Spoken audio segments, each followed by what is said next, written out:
He was charming, confident, the kind of person who made you feel like the center of the universe when he spoke to you. But beneath his magnetic presence, something wasn't quite right. He never seemed to feel guilt. He lied easily, even when there was nothing to gain. And when people got hurt, emotionally, even physically, it was as if he simply didn't care. His name was never famous. He didn't end up on the news. But he was a textbook example of a psychopath. The word psychopath conjures up dark images of serial killers, criminals, manipulators. But the truth is more complex and more fascinating. Let's take a closer look. Psychopathy is not a formal diagnosis. In clinical psychology, the closest term you'll find is antisocial personality disorder, or ASPD. But not everyone with ASPD is a psychopath, and not all psychopaths are violent. In fact, many walk among us unnoticed. Some are even highly successful. To understand psychopathy, we must begin with the mind, and specifically, empathy. Most people feel a natural emotional response when they see someone else suffering. Their hearts race, their stomachs turn. They imagine the pain as if it were their own.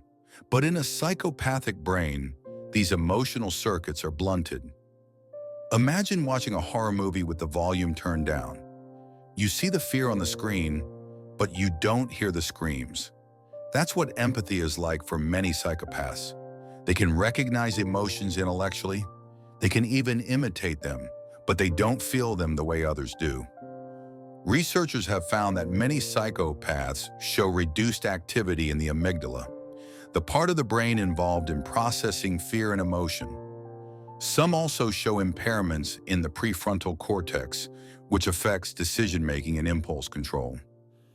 But psychopathy is not just about brain scans, it's about behavior. Dr. Robert Hare, one of the leading experts in the field, developed the Psychopathy Checklist Revised, or PCLR, a tool used to assess traits associated with psychopathy. These include superficial charm, manipulativeness, a grandiose sense of self-worth, lack of remorse, and shallow emotions. A psychopath might break the rules not because they're evil, but because they simply don't care. They live by their own code, often placing personal gain above all else. Lying, cheating, and even harming others might feel no different to them than picking up a pen or crossing the street. And yet, not all psychopaths are criminals. Some become CEOs, surgeons, lawyers. Their boldness, fearlessness, and cold rationality can make them appear decisive and capable in high-stress environments. But behind the success, relationships are often shallow or exploitative. There's a lack of true emotional connection. It's tempting to label someone we dislike as a psychopath. But true psychopathy is rare, estimated to affect only about 1% of the general population, though higher in prison populations. And not all psychopaths are violent. Many learn to function within society, even if they leave a trail of emotional wreckage behind. The question remains, can psychopathy be treated? This is one of the most debated topics in psychology. Traditional therapy often fails, and in some cases, may even make things worse, teaching the psychopath how to manipulate more effectively.